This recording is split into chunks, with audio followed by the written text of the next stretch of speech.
bukan datang dari manusia tetapi datang dari Tuhan sendiri.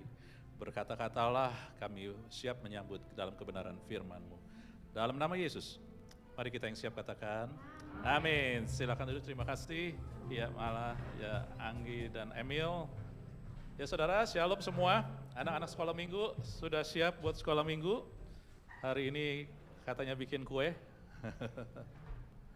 Oke, saudara, ya kita kasih waktu anak-anak sekolah minggu. Iya. Shalom semua, apa kabar? Ya, saudara-saudari. Oke, lampunya boleh tolong dimatiin, Parsela. Oke, ya.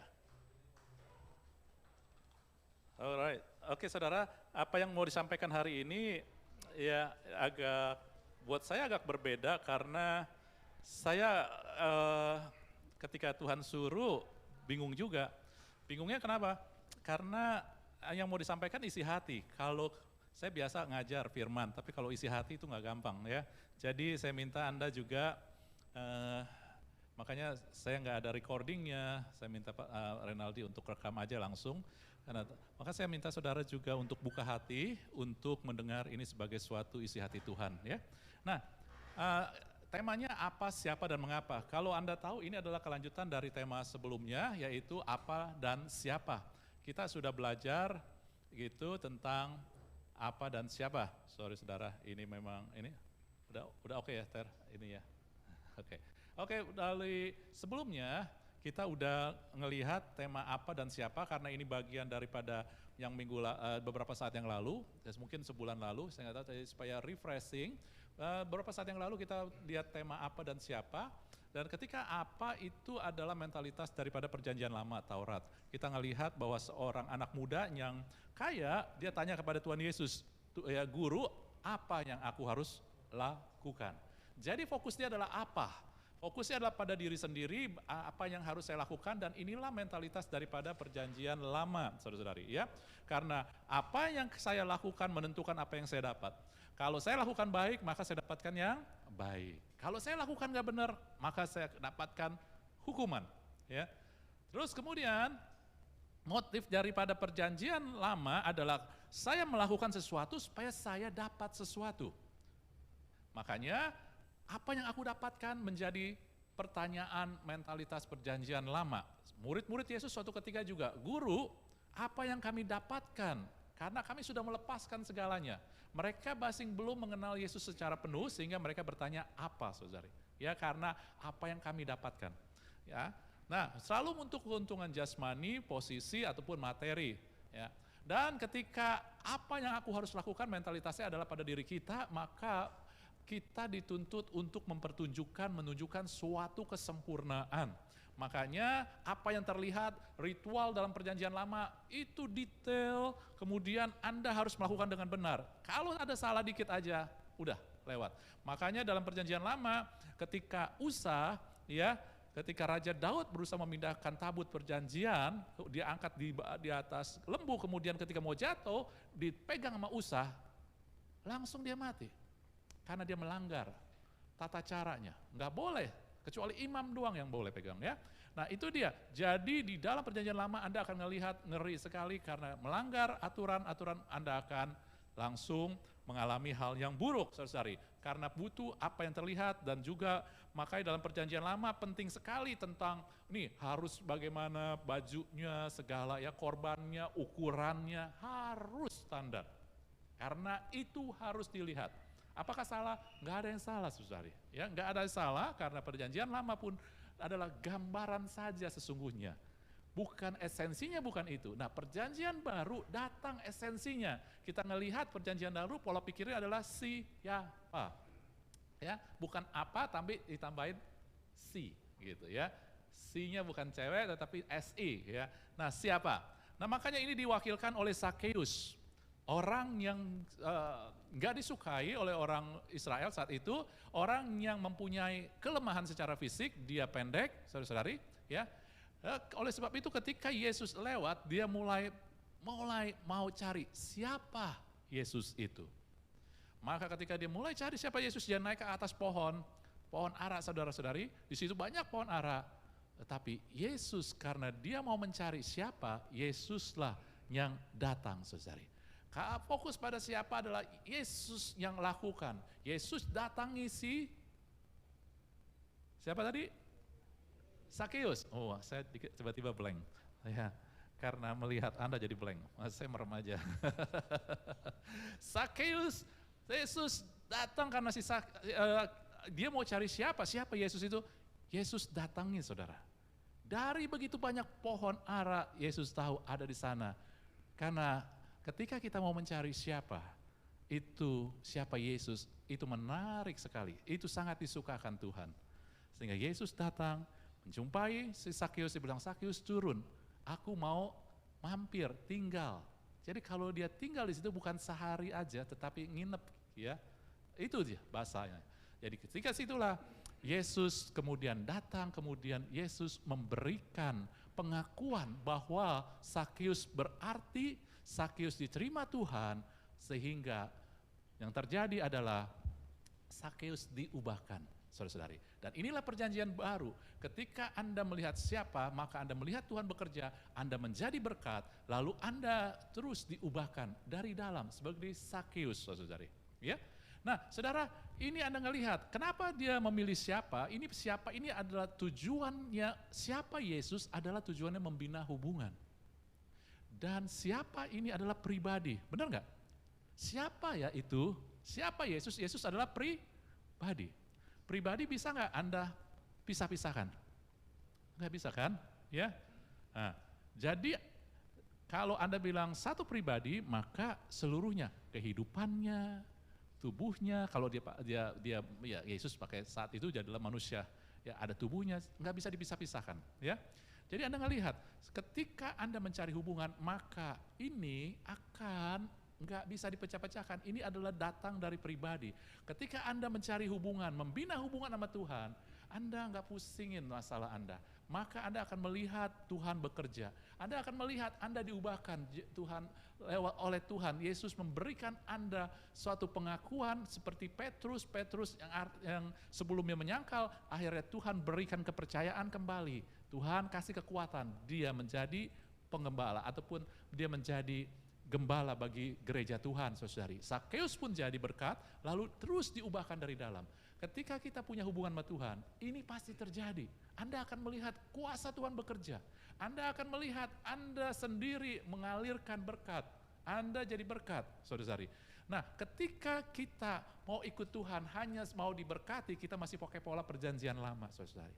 Enggak mungkin kita bisa mengikuti Tuhan, bergaul dengan Tuhan, tanpa kita diubahkan menjadi berkat. Saya nggak pernah ngelihat orang yang mengikuti Tuhan lalu nggak pernah jadi mau berkat buat orang lain. Egois, mentingin diri sendiri, nggak pernah, saudara. Tetapi ketika orang kita ngelihat dia ikutin Tuhan, dia nggak sempurna, tetapi dia mulai memikirkan orang lain. Mikirkan orang lain bukan masalah uang, tetapi dia mulai mikirkan perkataan dia mempengaruhi orang nggak ya? Orang terluka nggak ya dengan perkataan dia? Memikirkan orang lain bukan masalah tentang, oh ya saya harus memberikan sesuatu buat dia. Bukan, saudari, tetapi dia mulai peduli bahwa apa yang dia lakukan, apa yang dia katakan mempengaruhi orang lain. Saudara-saudari, ketika kita mulai melihat pada Tuhan Yesus, saya melihat ada beberapa poin. Satu, saudara, kita mulai diubahkan, kita mulai melihat ketika kita punya hubungan sama Tuhan, kita ini adalah family, satu keluarga Allah. Alkitab katakan, ya kita ini tubuh Kristus terdiri dari tangan, kaki. Jadi kalau keluarga, saudara-saudari, ingat nih, ya, Anda yang sudah bagian dari keluarga, bukan yang sudah berkeluarga, bagian dari keluarga, mungkin anak, ya. Setiap keadaan kita, perbuatan kita mempengaruhi keluarga yang lain. Benar nggak? Amin? Benar? Nah, Anda hadir kan? Ya. Setiap dari kita mempengaruhi anggota keluarga lain.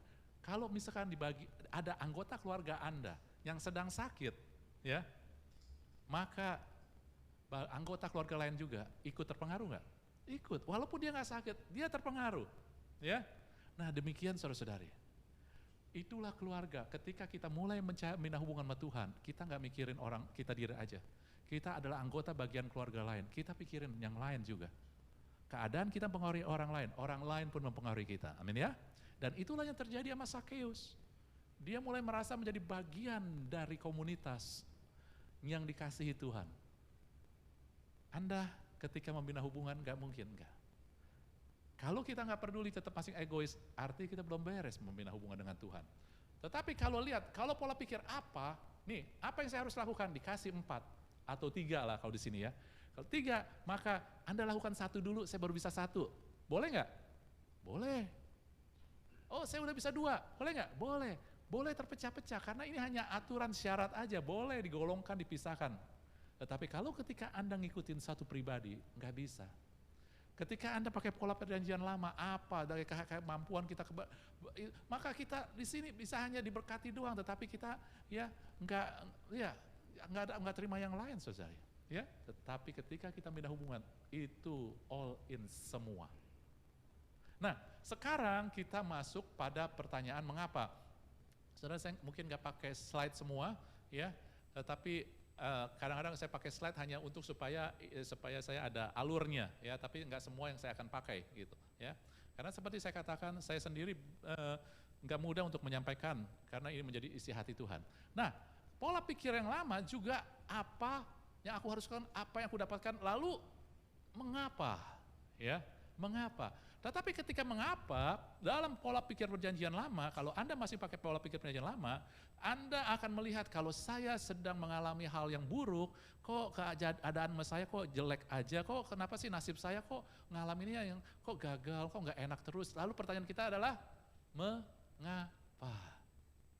Ketika kita pakai pola perjanjian lama, mengapa Tuhan? Itu artinya Anda sedang mengeluh. Mengapa sih saya udah benar-benar Tuhan kok masih nggak didengar? Mengapa? Penuh ketidakmengertian, penuh kebingungan.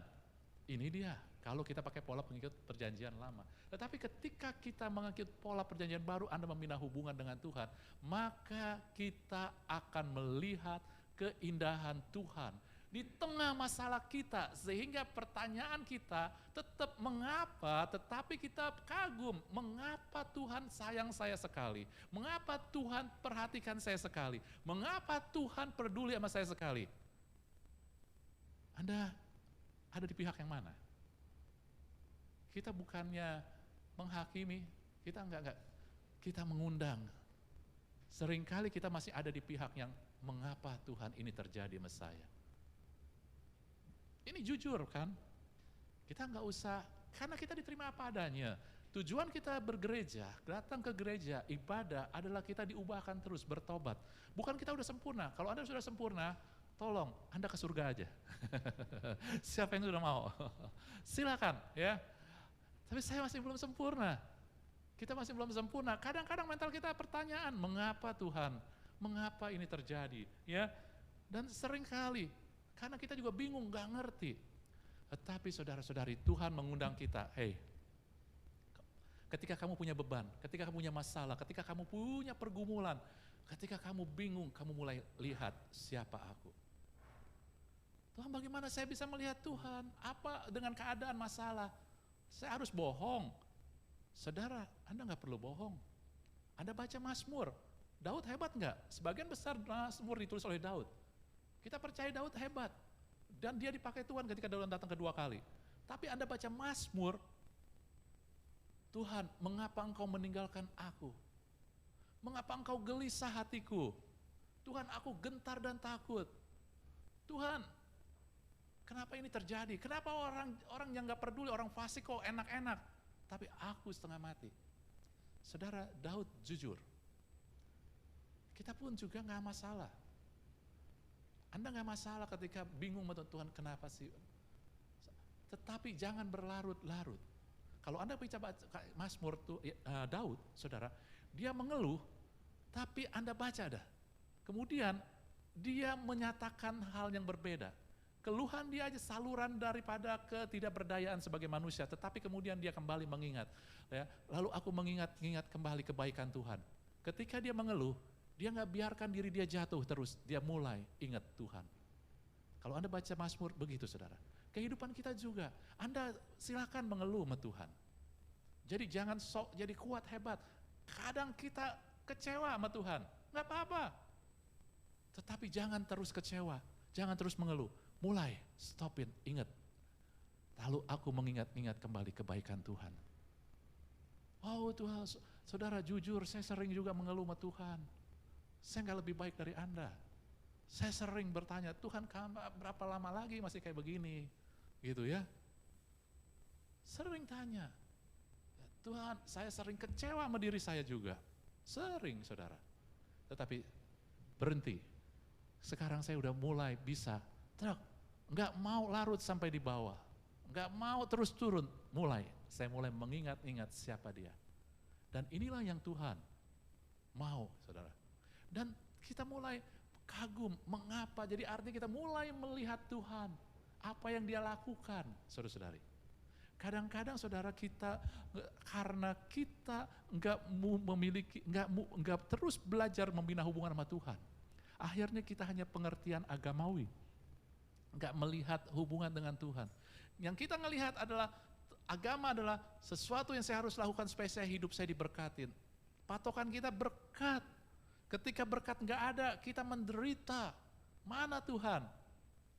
Saudara, padahal apa yang Tuhan Yesus berikan jauh lebih besar. Jauh. Kita kadang-kadang, kita nggak bisa menikmati, keselamatan. Karena apa? Karena kita lebih terfokus pada gangguan-gangguan kecil di kehidupan kita. Kita nggak bisa menikmati kehadiran Tuhan. Karena kita lebih terfokus kepada orang-orang yang menyebelin di depan kita, bukan di depan yang ini sekarang, ya, di depan sono, gitu ya, ataupun keadaan masalah kita. Kita jadi nggak enak badan kita, sehingga akhirnya, kita gampang marah karena kita nggak mau belajar menikmati kehadiran Tuhan, bahkan di tengah kegelapan. Anda ngelihat Paulus dengan Silas. Ketika mereka ditangkap, digebukin, ini tubuhnya luka, penuh sakit, dijeblosin ke dalam penjara paling dalam. Anda ingat penjara zaman dulu gak ada lampu, paling dalam artinya udah gelap, lembab, bau. Tetapi mereka lebih menikmati kehadiran Tuhan sehingga mereka bisa memuji Tuhan, menyembah Tuhan. Benar kan? Dan apakah Anda pikir ketika mereka memuji, menyembah, merasakan hadirat Tuhan, tujuannya adalah supaya Tuhan bertindak? Tidak. Tujuan mereka bukan buat Tuhan bertindak. Mereka menikmatin kehadiran Tuhan terlepas daripada ganjalan-ganjalan kecil. Saudara, masalah di kehidupan kita itu ganjalan kecil. Keselamatan Anda yang terbesar itu sudah diberikan. Bahwa Yesus Tuhan selalu menyertai kita, selalu menjadi bagian kita. Itu harus kita nikmatin. Sehingga kadang-kadang kita lebih terganggu dengan orang lain, dengan cuaca, dengan kantong kita yang kempes gitu ya. Kantong saya ada tisu, saudara. Jadi nggak kempes ya. Saudara, kita lebih nikmati itu, mau terganggu sama itu saudara-saudari. Sama orang lain, kita direndahkan sama orang lain, kita lebih mau menikmati ego kita daripada menikmati anugerah Tuhan. Kehadiran dia, saudara. Nah, ini yang sering menjadi masalah dalam kehidupan kita. Bukannya kitanya rusak, enggak, Tuhan sudah pulihkan kita. Kitanya harus, karena Tuhan pulihkan kita, untuk kita punya hubungan dengan Tuhan. Saudara. Amin. Nah, lihat kita. Mengapa Yesus lakukan? Mengapa? Jadi pertanyaan Yesus, apa yang membuat kita bisa kagum sama Tuhan? Apapun, mengapa Yesus lakukan semua itu? Dia berikan, dia lakukan, dia berikan. Kenapa? Saudara, Tuhan mengasih firman dari 1 Yohanes 4 ayat 9 dan 10. Yuk kita baca sama-sama. 3, 2, 1. Dalam hal inilah kasih Allah dinyatakan di tengah-tengah kita, yaitu Allah telah mengutus anaknya yang tunggal ke dalam dunia supaya oleh inilah kasih itu. Bukan kita yang telah mengasihi Allah, tetapi Allah telah mengasihi kita dan telah mengutus anaknya sebagai pendamaian bagi dosa-dosa kita, saudara-saudari. Nah saudara, Tuhan kasih ini. Mengapa? Ya mungkin orang bilang, ya mengapa Tuhan? Ya karena Tuhan mengasihi. Yohanes 3:16, begitu besar kasih Allah ke dunia sehingga diberikan. Oke itu. Tetapi ketika Tuhan menunjukkan isi hatinya, dia akan kasih unjuk satu firman. Itu juga benar. Tetapi Tuhan mau kasih unjuk ini kepada Anda dan saya. Karena ini dari hatinya, saudara. Ya, bukannya firman yang lain. Ini ada firman yang lain. Kita bukan ngadu pengetahuan, kita bukan ngadu, tahu firman, bukan. Kita mau berhubungan. Siapa ada tentang berhubungan? Nih, Tuhan mau kasih ayat ini.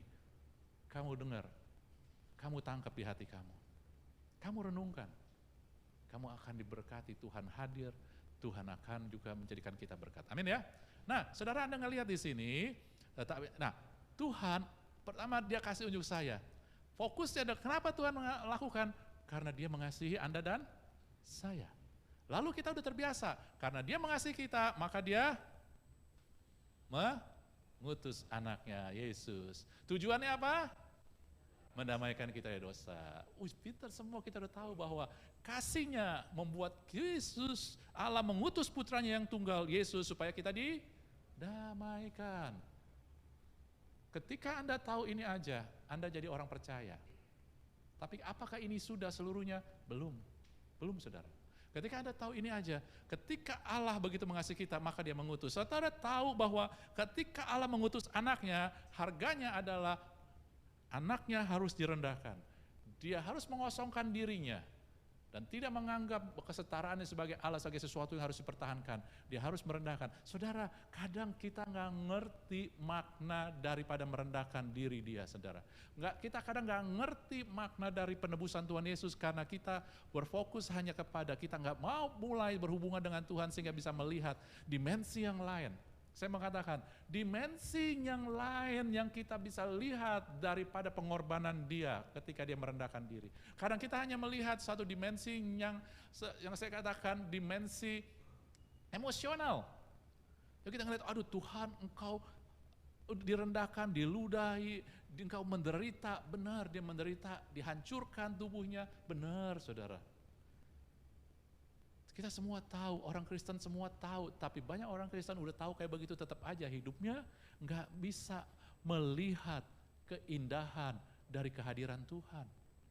Karena kita baru pada level yang luar doang, surface doang, kita melihat sesuatu berdasarkan mata imajinasi dan jiwa kita nggak melihat level roh. Allah adalah roh, saudara-saudari, ya. Nah nanti kita akan ngelihat, kita akan coba ngelihat, makanya saya bilang enggak mudah, Anda buka hati, Anda coba lihat. Nah ketika dia merendahkan diri saudara-saudari, dia bukan hanya merendahkan diri jadi manusia aja, tetapi juga segala sesuatu yang ada di perasaannya, emosionalnya, segala itu sangat dipengaruhi. Tujuannya supaya mendamaikan kita. Bagaimana dia mendamaikan kita? Dia memberikan seluruh hidupnya, kematiannya disalib, itu dia. Tubuhnya, hidupnya, darahnya diberikan pada kita. Amin? Udah pintar-pintar. Tapi orang percaya enggak cukup hidup dengan itu aja. Ketika kita berhubungan dengan Tuhan tidak cukup kalau kita levelnya di situ aja. Artinya kita hanya, oh iya saya sudah didamaikan. Lalu abis itu kita enggak melihat tujuannya apa. Ayat ini Tuhan kasih. Ada hal yang lain lagi yang Tuhan bilang. Ya mirip saudara, yaitu di atas di ayat 9. Dalam hal inilah kasih juga Allah dinyatakan. Bagaimana? Dia utus anaknya supaya apa? Anda hidup olehnya. Ada dua level yang berbeda saudara. Satu kasihnya mengutus dan mendamaikan, tetapi yang kemudian kasihnya mengutus juga tetapi menghidupkan Anda oleh dia. Ini yang kadang kita enggak lihat. Saudara, kita hanya melihat bahwa masalah, kebutuhan saya. Saudara, masalah dan kebutuhan kita bukan diciptakan oleh Tuhan. Kadang-kadang keserakan kita bikin kita jadi bermasalah, iya kan? Kita mau kaya, akhirnya kita setengah mati. Duit kita dicak, waduh langsung kita udah pusing 7 keliling, macam-macam saudara. Ya. Karena buat kita duit itu luar biasa berarti sehingga diganggu dikit, udah akhirnya hilang damai sejahtera, maki-maki, akhirnya bapak mulai cari pakai cara bagaimana sih kalau perlu udah itu udah pakai cara orang pintar katanya, nggak apa-apa ini urusan orang dunia, harus pakai cara dunia saudara. Waduh saudara, masalah Anda, kebutuhan kita bukan dari Tuhan, tetapi Tuhan mau menghidupkan Anda dan saya. Ketika dia menebus Anda, membasuh Anda dengan darahnya, dia juga mau menghidupkan kita oleh dia. Dia mau kita menghadapi kebutuhan kita, masalah kita dengan dia, saudara-saudari. Ini yang kadang kita nggak sadar. Karena buat kita Yesus hanya juru selamat, penyelamat. Yesus bukannya bagian hidup saya, satu dengan saya. Saudara-saudari, ini beda. Ya, ini beda, saudara-saudari. Ya, ketika mengutus itu merendahkan diri, mendamaikan. Kalau yang pertama untuk mendamaikan, tetapi kedua mengutusnya kedua adalah dia harus menjadi satu supaya dia bisa menghidupkan kita dengan anugerahnya. Masalahnya saudara, ini masalah roh. Anda nggak bisa ngelihat Yesus satu secara fisik dengan Anda. Kita sering mau lihat Tuhan, kasih unjuk dong Tuhan hadir. Anda mau ngelihat secara fisik. No, nggak bisa saudara. Ini masalah roh. Dan ini bukan masalah jiwa juga, Allah adalah roh. Anda nggak bisa pakai perasaan. Ini saya nggak merasa Tuhan ada satu sama saya di dalam saya. Saya nggak merasa saya di dalam Yesus. Ini bukan, ini nggak bisa, ini masalah roh. Banyak orang percaya dia diselamatkan secara roh, tetapi dia mau melihatnya dengan cara jasmani dan jiwa dia sendiri. Pikiran, perasaan, kehendak, sehingga dia bilang, mana Tuhan menyertai saya nggak merasa. Semua dipakai perasaan. Sehingga akhirnya dia disregard, dia nggak anggap firman Tuhan itu menjadi suatu otoritas yang penting. Karena firman Tuhan adalah roh. Anda tahu dari roh, dari firman Tuhan katakan. Dunia mau katakan apa saja, masa bodoh firman Tuhan adalah kebenaran. Fakta dunia berubah setiap saat.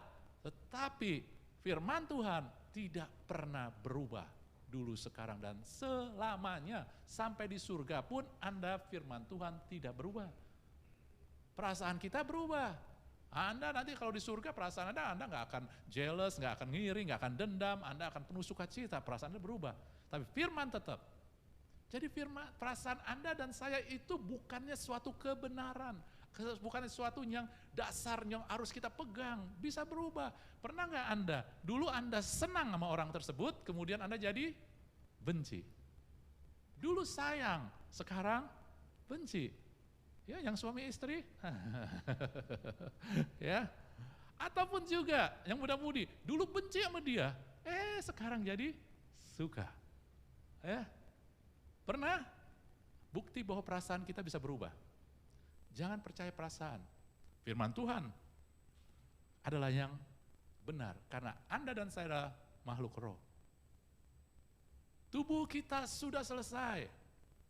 Saya senang minggu lalu Hatta. Maaf, dia datang dengan kekurangan tubuh secara fisik dia. Dia datang bukan dengan kehebatan cara ngomong dia. Karena dia punya kelemahan tubuh.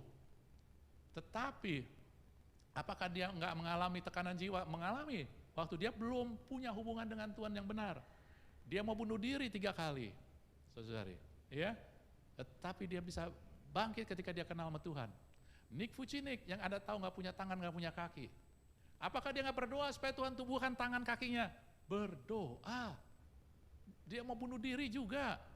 Tapi ketika dia mengenal Tuhan, dia bilang apa? I've done, aku sudah selesai, aku sudah sempurna. Dalam roh, tubuh ini nggak menentukan. Pikiran jiwa dia, perasaan minder dia nggak menentukan. Nick minder, Hatta Anda bilang nggak minder, pasti minder.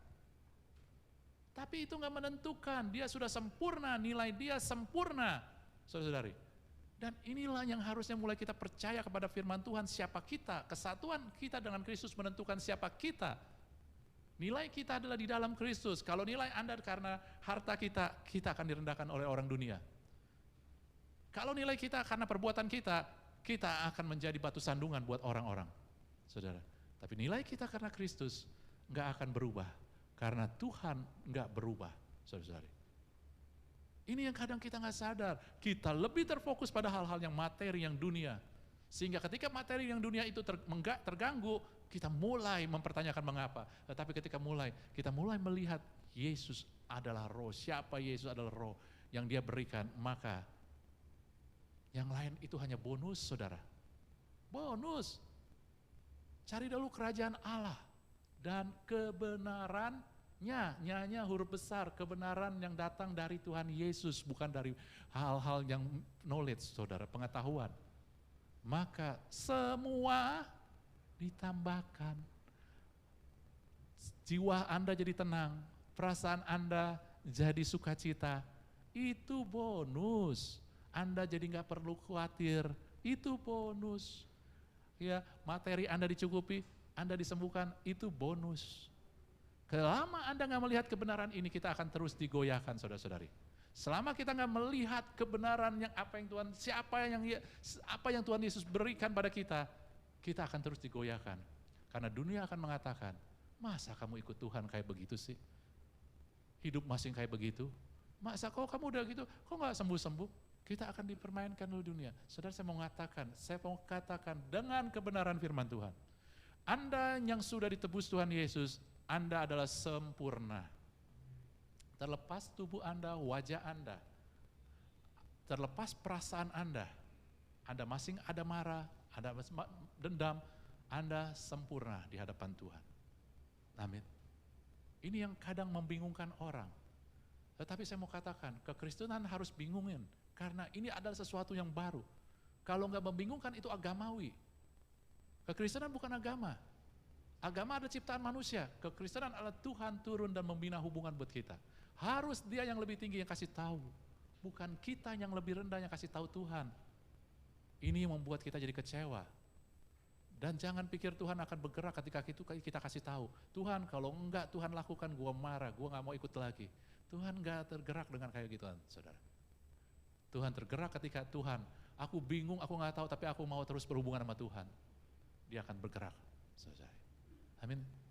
Nah, saudara, disinilah saya mulai bingung mau nyampaikannya. Ya, saudara, ini dia. Jadi ini saya nggak pakai semua ya. Ini dia, menjadi satu, hidup olehnya, oleh anugerahnya, saudari. Dan hidup oleh anugerahnya di sini, saudara, dikatakan dalam Filipi 2:13, karena Allah lah yang mengerjakan di dalam kamu baik kemauan dan pekerjaan menurut kerelaannya. Disinilah Anda melihat Tuhan menghidupkan Anda. Filipi itu akan Anda melihat luar biasa. Dia menceritakan tentang Yesus merendahkan diri menjadi sama dengan kita dan berkorban buat kita. Tetapi Filipi juga menunjukkan kepada kita bahwa Allah sekarang di dalam kamu, sekarang Allah itu bekerja. Anda ngerasain gak Dia bekerja? Enggak. Jangan pakai jiwa Anda. Anda tahu bagaimana Dia cara bekerja. Jangan pakai cara dunia yang mau lihat kemegahan. Allah bekerja ketika Anda menghadapi masalah, ketika Anda menghadapi pergumulan, ketika Anda kecewa, ketika Anda membutuhkan sesuatu hal yang terus datang dan mengganggu Anda. Tuhan bekerja, memberi Anda kekuatan bisa untuk menghadapinya. Masalahnya, kita nggak mau cari siapa, kita mau lihat apa yang Tuhan berikan. Kita akan terus kecewa ketika kita terus pakai pola pikir perjanjian lama. Karena perjanjian lama, Galatia katakan, dengan kematian Yesus, Dia sudah apa? Menghapuskan hukum Taurat, perjanjian lama. Tuhan gak mau kita hidup dalam perjanjian lama. Polanya, pola perjanjian lama, mentalitas perjanjian lama. Saudara, selama kita pakai perjanjian lama, kita udah dikasih baju yang baru, tapi di dalamnya masih yang lama. Baunya masih yang lama. Bau kas keringetan, padahal udah dikasih yang baru, yang bagus, tapi yang lama kita pakai, saudara. Akhirnya jadi nggak sempurna. Ketika kita pakai yang baru, Tuhan mau pakai pola pikir yang baru, saudara. Cara lihat yang baru.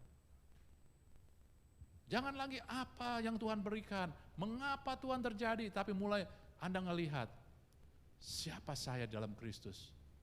Yesus ada di dalam saya, Dia mengerjakan ya kekuatan pekerjaan, maka dikatakan dalam Filipi, aku sanggup melakukan segala perkara. Ya, segala perkara dapat kutanggung di dalam Dia yang memberi kekuatan. Dia ada di dalam kita. Lalu bahasa Inggrisnya, I can do all things. Saya dapat melakukan segala sesuatu, saya dapat menghadapi segala sesuatu di dalam Dia yang memberi kita kekuatan. Saudara, Anda mungkin hari ini sedang fokus ketika Anda duduk diam di sini. Anda masih terngiang-ngiang masalah Anda. Anda mungkin masih ngiang-ngiang kebutuhan Anda. Saudara, yuk mulai.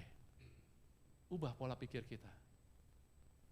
Siapa yang Anda miliki adalah Tuhan kita, saudara. Amin. Jadi itulah Tuhan kita. Ini juga Filipi, saya lewatin, gak perlu, ya ini enggak, ya. Nah, saudara, ini juga saya lewatin aja, ya. Kita enggak ini, ya. Anda senang, kita akan cepat. Kalau enggak ini bisa 2 jam. Iya, haha. Ya, saudara, lihat, ya. Betapa Anda kalau ketika Anda ngelihat siapa Tuhan kita, ya, siapa Tuhan kita, saudara, apapun posisi kita, ketika Anda melihat siapa Tuhan kita, maka Anda ngelihat ini, saudara, banyak sekali ayatnya.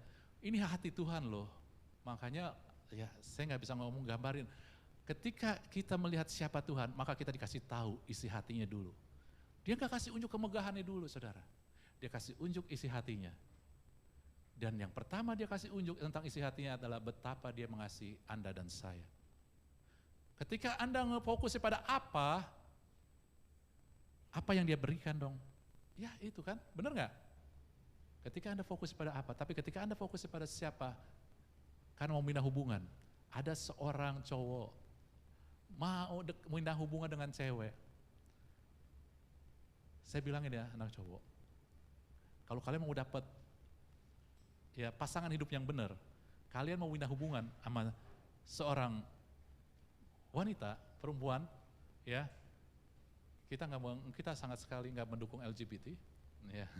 Jadi perempuan, cowok, saudara, yang cowok, jangan kasih unjuk apa yang Anda punya, jangan kasih unjuk apa yang Anda bisa berikan, tapi kasih unjuk hati Anda. Ya, bilang, belahlah dadaku. Ya dia nggak mau lah, sadis. Tapi Anda kasih unjuk ekspresi. Kalau cewek itu nggak mau, arti bukan pasangan Anda. Kalau cewek itu, lah lu nggak punya apa-apa, untung Anda nggak jadi sama dia. Karena ketika membina hubungan yang pertama adalah isi hati. Tuhan mau bina hubungan dengan Anda ketika Anda tahu si Sakeus cari siapa Yesus yang Tuhan kasih unjuk. Sakeus turun, engkau berharga, aku mau tinggal sama kamu, aku mengasihimu. Ketika Anda mau tahu isi hati Tuhan, dia bilang, Bapak, ini saya pakai kata-kata saya, ya, Bapak mengasihi kita sama seperti Bapak mengasihi Yesus. Anda bisa rasakan nggak? Saya yakin nggak bisa. Jujur ngomong nggak? Tetapi firman Tuhan adalah roh dan kebenaran yang nggak pernah berubah, di surga pun sama. Anda dikasihi sama seperti Bapa mengasihi Yesus. Kadang kita nggak bisa olah karena kasihnya ini panjangnya, dalamnya, lebarnya, melampaui daripada pikiran kita. Jadi jangan coba-coba proses di otak. Kalau Tuhan mengasihi kau, kenapa saya hidup kayak begini? Saudara, bukan itu standar. Anda mulai pakai fokus apa kalau kayak begitu? Kalau Tuhan mengasihi, kenapa saya setengah mati usaha saya? Jangan pakai pola pikir apa. Kita akan kecewa. Jangan pikir kita hebat, udah ikut Tuhan lama gak bakal kecewa. Tergantung pola pikir kita yang mana kita mau pakai, saudara. Ya, ketika kita pakai pola pikir siapa?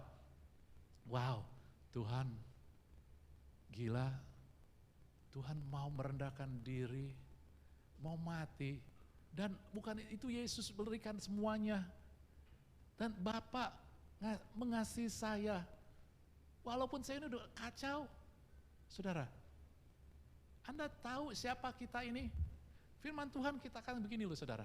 Ini Roma 5 ayat 6 dan 7. Enggak baca semua ya. Dikatakan waktu kita masih lemah, durhaka, Kristus telah mati buat kita. Kita ini lemah, gak kuat. Durhaka itu fasik, ungodly, orang yang gak penting, gak peduli sama Tuhan. Yesus sudah mati buat kita. Kemudian Roma 5 ayat berapa lagi? Iya, Terry hilang. Enggak apa-apa saudara, tunggu sebentaran ya.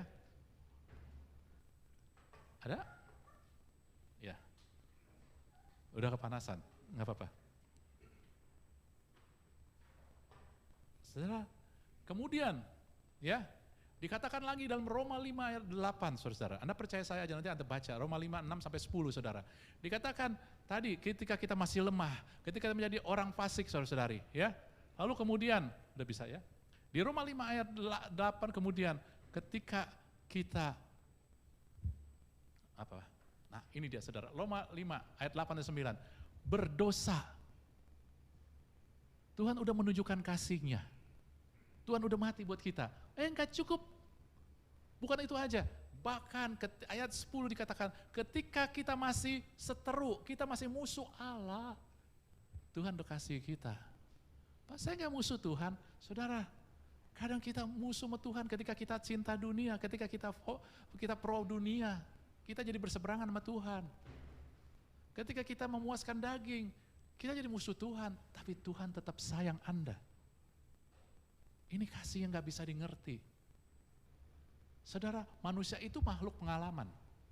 Anda tahu mata Anda, mata nih, ya, itu nggak menangkap. Ketika Anda ngelihat, Anda misalkan ngelihat Pak Yankong nih ya, saya ngelihat Pak Yankong, sebenarnya mata saya nggak menangkap seluruhnya gambaran Pak Yankong. Tetapi memori saya pernah ketemu Pak Yankong, saya bergaul sama dia, langsung membantu menciptakan image Pak Yankong. Sebenarnya mata nggak nangkep semua, ya, tetapi memori saya langsung. Makanya kadang-kadang ya ada orang yang kita lewat di samping kita, kita nggak terlalu fokus, tapi kita bisa kayaknya tahu itu siapa. Mata nggak nangkep di samping kok, ya. Jangan bilang, mata cowok, mata laki itu kemana juga belalatan. Bukan gitu. Cuman memang image laki-laki kadang belalatan. Sehingga dia nggak lihat, dia bisa lihat. Benar nggak Yunus? Enggak, bukan ini pecah. Ya saudara benar ya, jangan pura-pura lah gitu ya. Nah saudara, sebenarnya mata kita nggak lihat semua yang kita harus kita tangkep. Tetapi kita punya gambaran. Manusia itu kayak begitu saudara. Nah, sehingga kasih yang seperti Allah ini nggak pernah kita alami, kita nggak punya gambarannya. Jadi kita nggak bisa tangkap pakai perasaan. Perasaan kita adalah memori yang pernah kita tangkap. Bagaimana kita dikasihi oleh orang tua kita, bagaimana orang tua kita berkorban, anak-anak kita sayang pasangan hidup kita. Paling berhenti sampai situ, nggak pernah ada kasih yang seperti dia. Oleh sebab itu kita harus melihat kasih Allah dari dimensi firman Tuhan. Kita ini kayak begini, dia kasih gambaran. Kamu bagaimanapun juga aku tetap kasihi karena aku telah mengasihi kamu dengan kasih yang kekal. Aku mengasihi kamu sama seperti aku mengasihi Yesus Kristus. Anda berharganya, bagaimana sih Yesus gak begitu berharga? Kalau begitu dikasih itu arti begitu berharga. Saya mau katakan, kita ini semua berharga di mata Allah. Terlepas perasaan Anda bilang, gue ini bodoh, gue ini gak berarti. Terlepas apapun juga, tetapi kebenaran ini ketika Anda mulai melatih melihat siapa saya, dari siapa Yesus, maka ini gak akan berubah saudara. Lalu Yesus pakai perumpamaan saudara, ini kita lewatin aja. Dalam perumpamaan tentang kerajaan Allah, ya jadi perumpamaan tentang kerajaan Allah, saudara-saudari. Saya udah pakai jam, saya udah tahu. Dulu minta tolong Terry, ya makanya lost terus, sekarang enggak. Ya saudara, ketika Yesus kasih perumpamaan, ada perumpamaan yang paling pendek. Ya, perumpamaan apa? Mutiara, ya. Nah, perumpamaan mutiara ini ada perumpamaan yang paling pendek, ada di Matius doang, saudara. Ada dua perumpamaan tentang mutiara, Matius 13:44 juga mutiara, harta karun gitu ya, harta yang berharga. Tapi ini beda, bukan mutiara. Kita nggak bicarakan yang sebelumnya, kita bicara yang ini aja saudara ya. Nah, bagi kebanyakan orang katakan begini, kita baca dikit ya. Demikian pula hal kerajaan surga. Seumpama seorang pedagang yang mencari mutiara yang indah. Setelah ditemukannya, mutiara yang sangat berharga. Dia pencari yang indah, tapi yang dia temukan berharga. Ia pun pergi menjual seluruh miliknya lalu memberi mutiara itu. Saudara, waktu saya coba cari di internet tentang perumpamaan itu, saya sampai kaget. Mereka semua bilang mutiara itu adalah Yesus.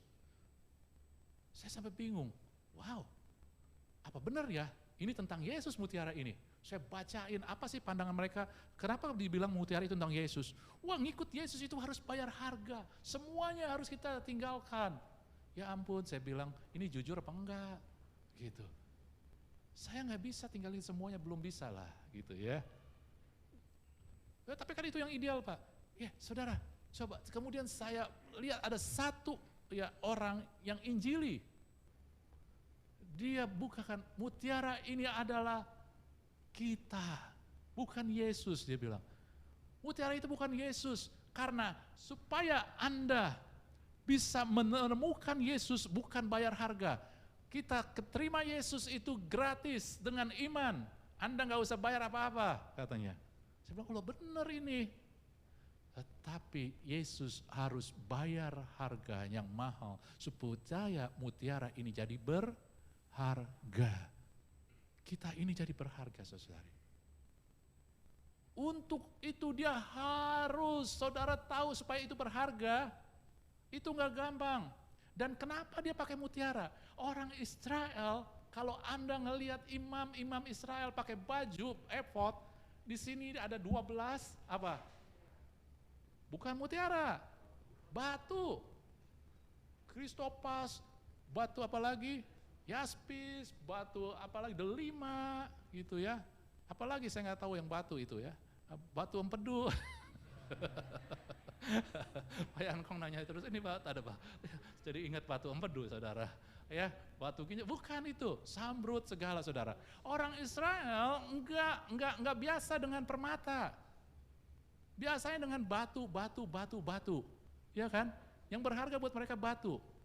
Sesuatu yang dari Allah selalu ngomong batu. Sesuatu yang dari Allah bicara dengan batu. Karena batu Anda nggak bisa bentuk. Datang dari Tuhan. Permata dari mana? Mutiara dari mana? Bukan permata, mutiara.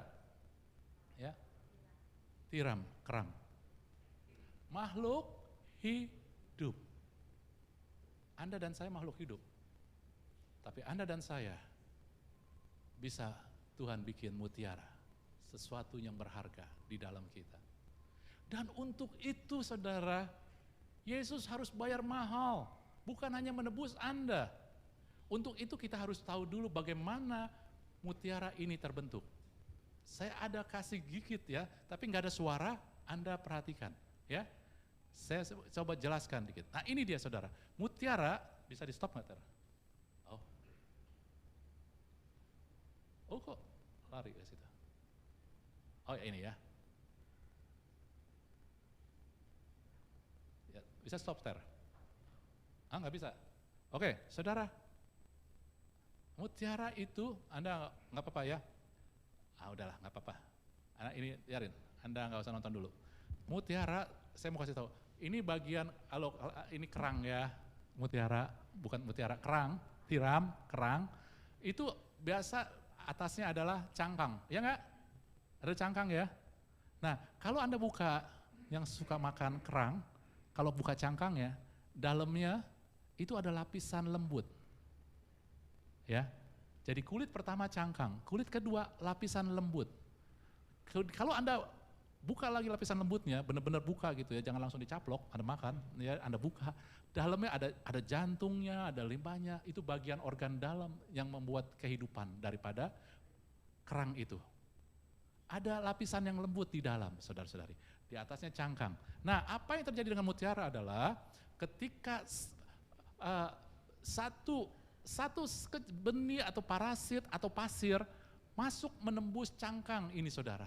Ketika dia terbuka ataupun ketika ini cangkang ini kelihatannya rapat tetapi enggak ada celah. Bisa ada celah, apalagi Anda ada di air, kerang ada di air ya, sehingga partikel yang kecil, pasir yang kecil itu bisa masuk dari sisi-sisi celah itu di cangkangnya. Ketika masuk ke dalam, saudara, itu akan mengganggu. Kenapa ini? Oke, ini dia. Ketika ada sesuatu pasir, parasit, apapun juga, saudara, menembus daripada ini, cangkangnya, ya, maka akan jatuh ke sini, akan membuat ya kerang ini enggak nyaman. Dia mulai merasa dia terluka, dia enggak nyaman. Lalu apa yang terjadi? Maka lapisan yang lembut itu akan mulai menghasilkan. Ya, menghasilkan apa? Zat, saya enggak perlu katakan zat, mulai membungkus. Lalu mulai membungkus terus, enggak sekali. Dia masih nggak nyaman, terus dibungkus, dibungkus, dibungkus, dibungkus saudara. Sampai tahunan, lalu jadilah mutiara. Apa yang mulanya adalah sangat mengganggu, melukai kerang itu, tapi kemudian dibungkus, dibungkus, bukan sesaat. Dan lapisan di dalam itulah saudara-saudari, yang menjadi bagian daripada kerang itu yang terus menghasilkan untuk membungkus. Menghasilkan zat untuk membungkus materi asing yang melukai dia, yang bikin gak nyaman itu saudara-saudari. Sehingga akhirnya lapis terbungkus. Saudara, mutiara yang sempurna, kalau mutiara yang sempurna, Anda ngelihat satu buletan gitu, cahaya yang masuk ke dalam setiap sel mutiara itu dipancarkan sama. Artinya nggak beda. Ini yang mutiara yang mahal. Itu pancaran, kalau Anda kasih sinar, maka dia pantulin sinar itu sama, saudara. Nggak beda-beda. Kalau Anda kasih sinar kepada kaca, pecahan kaca, itu bisa pancarannya beda-beda, ya kan?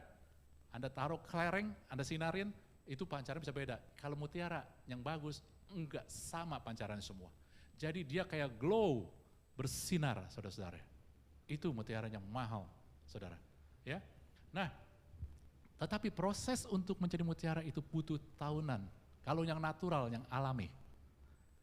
Dan dimulai dengan luka, saudara-saudari. Dimulai dengan luka. Dimulai dengan yang gak nyaman. Dan inilah kehidupan kita.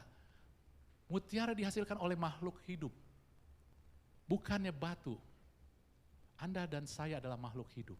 Maka Tuhan kasih unjuk, kerajaan surga seumpama seorang saudagar, seorang pedagang mencari mutiara yang indah dan dia menemukan yang berharga. Mutiara itu adalah kita, tetapi harga untuk kita jadi mutiara itu bukan dari kita, dari Yesus. Caranya bagaimana? Tadi, dia harus mati, dia harus berikan semuanya supaya dia jadi bagian. Kita terhubung sama dia, maka kalau kerang, dia jadi selaput yang dalam, karena dia tinggal di dalam kita. Cangkang itu mungkin kehidupan kita, kadang kehidupan kita sekuat apapun juga kita bisa tembus dengan hal-hal yang bikin kita terganggu, terluka. Pasangan hidup kita sesempurna apapun juga pasti bisa melukai kita. Anda punya anak, orang tua sayang anak sekali, pasti bisa melukai juga. Amin. Dan tetapi untuk dia menjadi bagian kita, dia harus mati, dia harus merendahkan diri, dia menjadi kerang. Saudara, kerang itu makhluk yang rendah. Dia nggak punya tangan, dia nggak punya pembelaan diri, saudara. Cara makannya aja juga semua diambil kotoran, disedot, saudara. Anda nggak boleh sering makan kerang karena dia menyedot semua dan kadang-kadang itu ada logam-logam beratnya di situ. Karena dia nggak punya protection, dia ambil semua, sampah pun dia ambil semua. Saudara, kita pun juga di dunia ini kadang kita hidup dengan racun, hidup dengan hal yang dari dunia yang begitu jahat melukai kita, saudari. Dan kadang-kadang kita juga penuh dengan luka kehidupan, nggak mungkin nggak, saudari. Saudara bayangin nggak, kalau Anda punya luka, punya masalah, hati terluka, saudara. Kemudian ada orang datang kepada Anda. Orang ini Anda kenal, dia baik, bagus, tetapi ketika dia datang, dia mulai, kamu ini, salah kamu jadi kayak begini. Dia mulai kasih Anda khotbah. Tapi dia kasih tahu juga, harusnya kamu begini-begini, jalan keluarnya begini. Ada dua kemungkinan apa yang Anda akan, reaksi Anda. Satu, Anda sebel sama dia. Ini orang belagu, ini orang makin melukai saya. Yang kedua, Anda ngelihat, oh ini orang, ya nih, ya misalkan saya Pak Bagus, oh iya Pak Bagus memang, aduh orangnya, ya dia hidupnya udah level di atas, contoh gitu ya, daripada saya cara kayak yang lain mendingan saya. Wah dia udah level di atas gitu. Lalu dia tegur saya, pantaslah.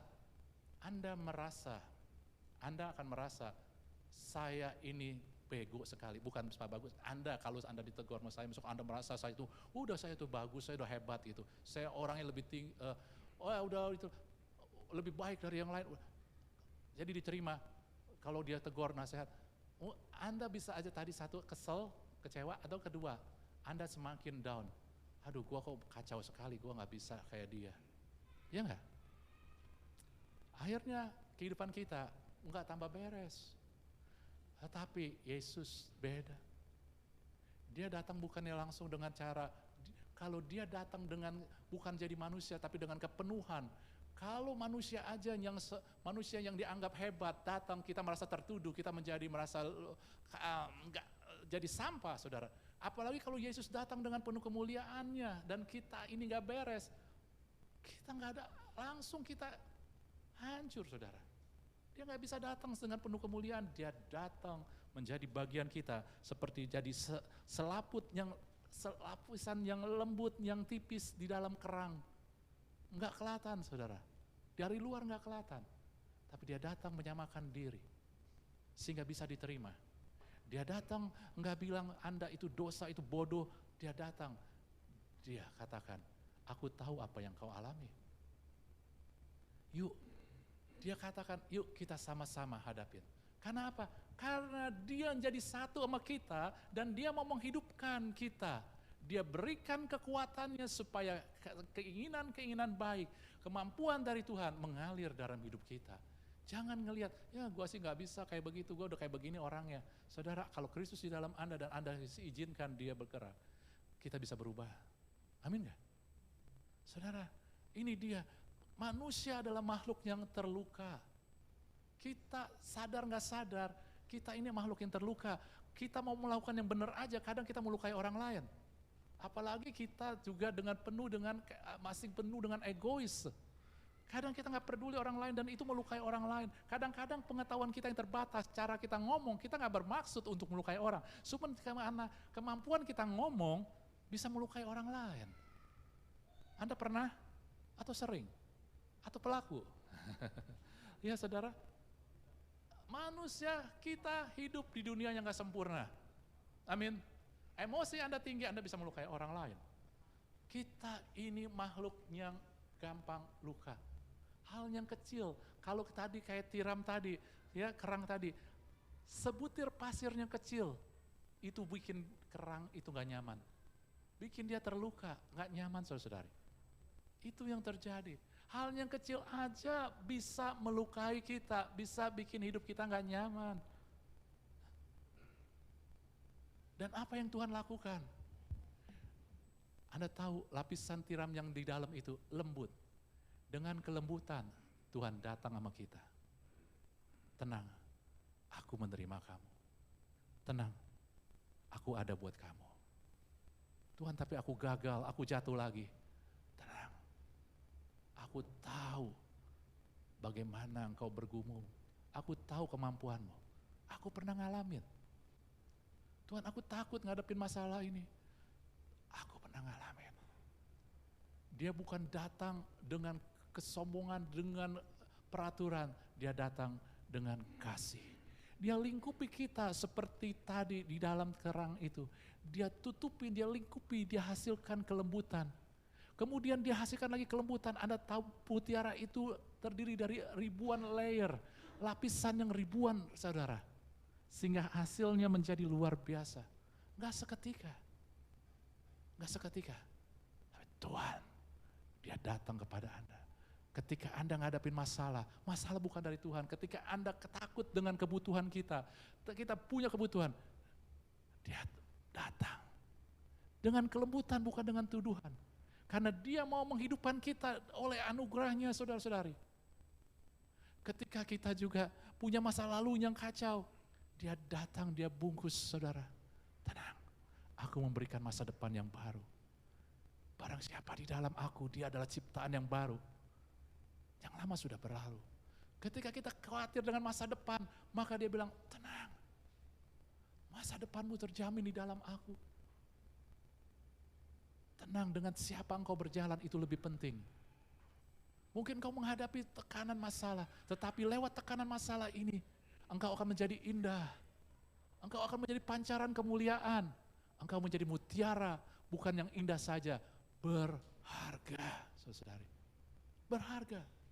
Kita mungkin bukan batu, tapi kita adalah mutiara yang berharga dan indah di mata Tuhan. Bukan dengan kenyamanan, bukan dengan kehebatan kita, tetapi dengan masalah dan luka, dengan beban, dengan pergumulan hidup kita, saudara. Ini yang Tuhan mau sampaikan kepada kita. Nah, kita kadang ke gereja hanya sekedar untuk kewajiban, saudara. Tapi Tuhan mau rindu kita ke gereja untuk mengetahui siapa Allah kita, siapa Tuhan kita. Bukan mengetahui, bukannya dengar dari pendeta, dari pengkhotbah itu apa dosa kita, bukan. Karena yang menyampaikan firman itu juga adalah orang yang gak benar juga, belum sempurna juga. Ya, gak perlu kita menghakimi orang. Tetapi yang kau dengar dari mimbar ini adalah tentang hati Tuhan. Bahwa apapun keadaanmu, engkau permata, engkau berharga. Allah mengasihi sama seperti Dia mengasihi Yesus. Tapi aku tidak terlalu jauh meninggalkan Tuhan. Enggak ada yang terlalu jauh buat Tuhan. Kalau neraka pun Dia datang, maka Anda pun Dia hampiri, saudara-saudari. Demi satu mutiara aja Dia bisa tinggalkan semuanya. Demi Anda Dia bisa tinggalkan semuanya. Amin. Inilah Tuhan kita, saudara-saudari. Sebab itu apapun juga, saya minta pemusik, silakan. WL, silakan. Kita akan tutup. Saudara, apapun keadaan kita, apapun, jangan anggap kita tuh hebat. Tapi juga jangan menutup diri bahwa kita ini penuh dengan luka. Bukan masalahnya marah, dendam, saya udah gak ada marah, gak ada dendam. Bukan itu aja. Kadang ketika kita melihat kehidupan, itu juga melukai kita, saudara. Kok hidup saya jadi susah ya? Kok hidup saya masih kayak begini bergumul? Kok saya jatuh lagi? Kok saya belum melihat apa yang Tuhan janjikan? Kadang kita terluka, saudara, tanpa kita sadari. Dan ingat, kalau kita diamkan, orang yang terluka akan melukai orang lain. Tetapi hari ini, saudara, Tuhan mau hadir, menjadi satu bagian dalam kehidupan Anda dan saya gak pernah sendiri. Yuk saudara, saya undang bangkit berdiri. Tutup mata Anda supaya Anda bisa lihat fokus sama Tuhan.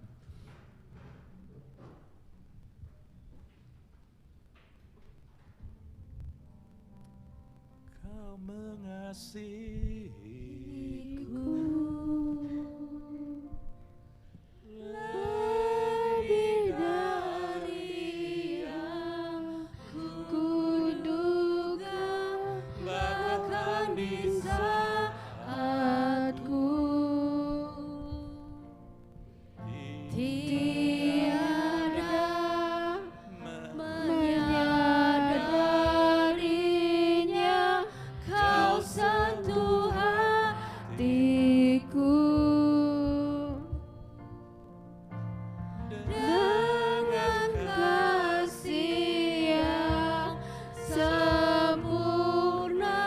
Kau menyayangiku lebih dari yang rasa.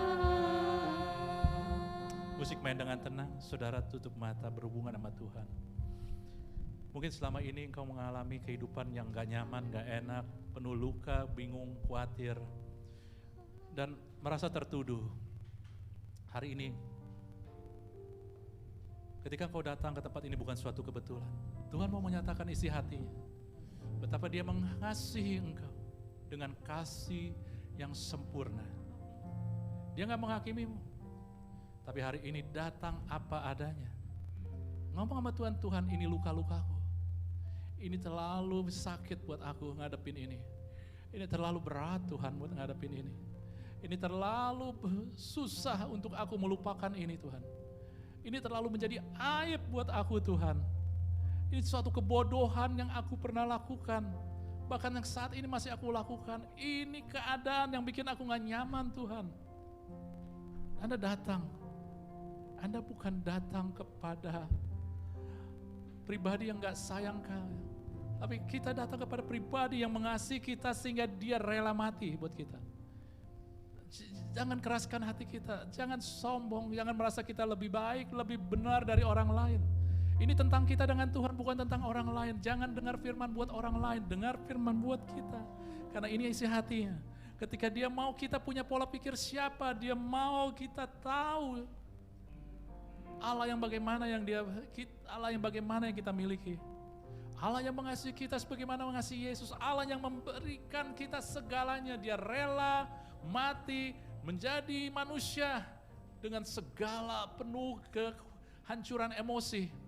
Saudara, dia hancur hati ketika melihat Anda dan saya berantakan. Sebab itulah dia bergerak. Dia mati, dia tinggalkan surga.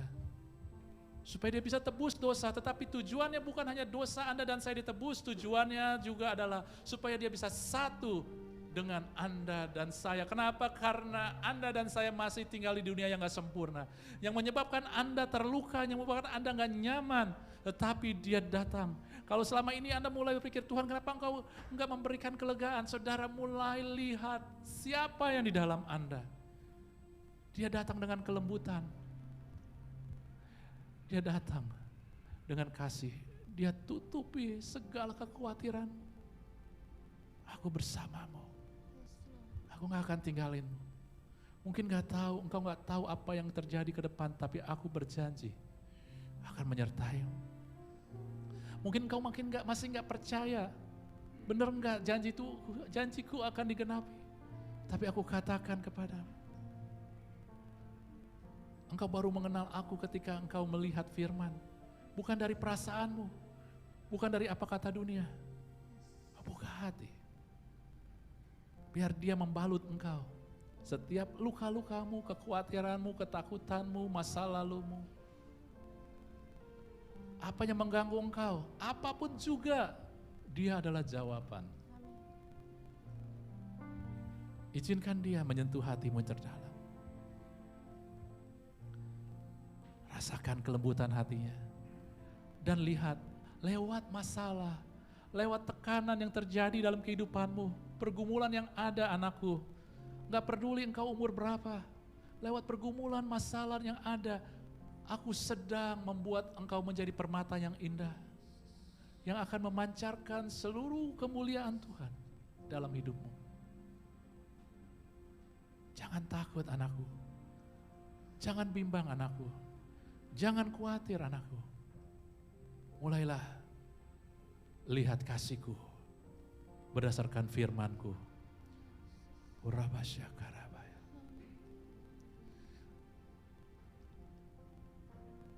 Dengan lembut kita katakan. Kau mengasihiku. Sepenuh hati resapi. Lebih dari yang kuduga, bahkan di saatku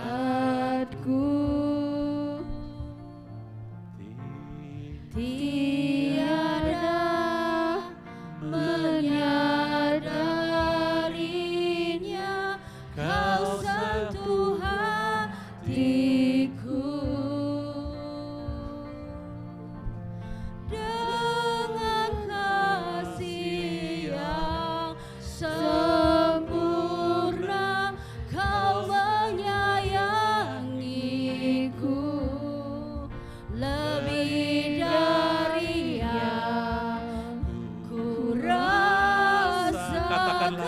Mengasihiku, kau mengasihiku. Nikmati saudara.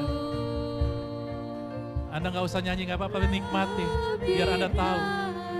Biar singer nyanyi. Kalau Anda mau nyanyi silakan. Nyanyi dari hati. Amin. Kadang kasihmu tidak disadari. Kadang kasihmu gak kami rasakan Tuhan. Kadang kami lebih melihat luka-luka.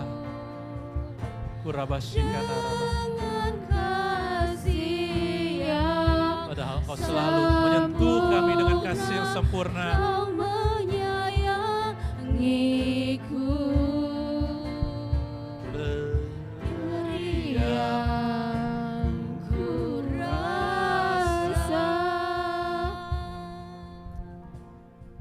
Angkat tangan semua.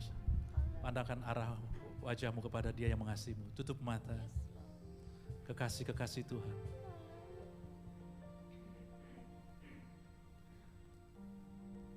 Ingat, Dia tahu pergumulanmu. Dia tahu luka-lukamu, Dia tahu kekhawatiranmu. Dia tahu apa yang kau alami. Bahkan sejak engkau dalam kandungan. Orang mungkin gak tahu, tetapi Tuhan tahu. Tuhan tahu apa yang kau alami. Setiap sel tubuhmu gak tersembunyi. Setiap jiwamu, pikiran, perasaanmu Tuhan lihat. Setiap lembah, setiap jurang, setiap pit yang terdalam sekalipun kemana engkau pernah jatuh, Tuhan tahu.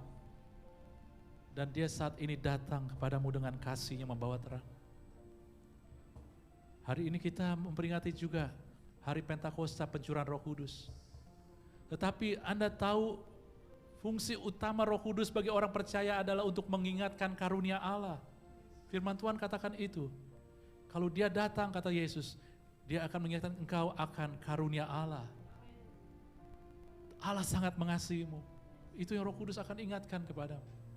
Hari ini, terima Roh Kudus yang mengingatkan engkau bahwa engkau sangat dikasihi, engkau berarti. Jangan lagi fokus pada tantangan, masalah, dan keadaan yang telah menghambatmu, tetapi mulai lihat dengan siapa engkau berjalan. Allah yang begitu mengasihimu. Tuhan, ini anak-anakmu dengan tangan-tangan terangkat, dengan muka yang terarah kepadamu, dengan hati yang melekat kepadamu, yang terhubung kepada kasih-Mu Tuhan. Kami minta Engkau bungkus kami. Kami minta Engkau bungkus kami dengan kasih yang indah. Kami minta Engkau bungkus kami dengan kehadiran-Mu. Kami minta Engkau bungkus kami Tuhan dengan kasih-Mu yang lembut, yang tidak menghakimi, tetapi kasih yang menenangkan. Kasih yang membangkitkan semangat kami. Kasih yang membuat kami memiliki dorongan untuk melakukan yang baik Tuhan. Kami minta Engkau bungkus kami dengan kebenaran-Mu. Kami minta Engkau membungkus kami Tuhan. Ganti daripada setiap luka kami. Ganti daripada setiap kegagalan kami. Bungkus kami Tuhan. Dengan kasih yang lembut. Karena kami tahu ketika Engkau ada dan kami mengizinkan Engkau membungkus setiap luka dan keberadaan kami. Kegagalan, kehancuran kami. Maka kami tahu suatu saat kami akan menjadi mutiara yang indah dan berharga Tuhan. Dan itulah kami di mata-Mu. Itulah kenapa Engkau meninggalkan surga, menjadi hina, menjadi sama, mengalami penderitaan, aniaya, mengalami tekanan yang luar biasa, karena Engkau melihat mutiara yang indah dalam hidup kami. Terima kasih Tuhan Yesus. Bapa berkati tangan-tangan yang terangkat, anak-anak-Mu ini. Tuhan Yesus hadir dalam kehidupan kami senantiasa. Bangun kami dalam karya-Mu Tuhan Yesus, karya kasih. Roh Kudus ingatkan kami akan kasih Bapa dan karya Tuhan Yesus yang membuat kami senantiasa berarti, dilingkupi oleh kasih Tuhan, kemuliaan Tuhan, kuasa Tuhan, anugerah Tuhan, sehingga kami tidak lagi dihakimi, tetapi kami dianugerahkan senantiasa kebaikan demi kebaikan, kemurahan demi kemurahan, anugerah demi anugerah yang membuat hidup kami menjadi mutiara yang indah lewat masalah dan tekanan yang kami hadapi. Terima kasih Tuhan. Ini anak-anak-Mu yang berharga. Di dalam nama Yesus kami bersyukur dan kami terima kebenaran isi hati-Mu. Mari kita yang terima katakan amin. Tuhan berkati saudara.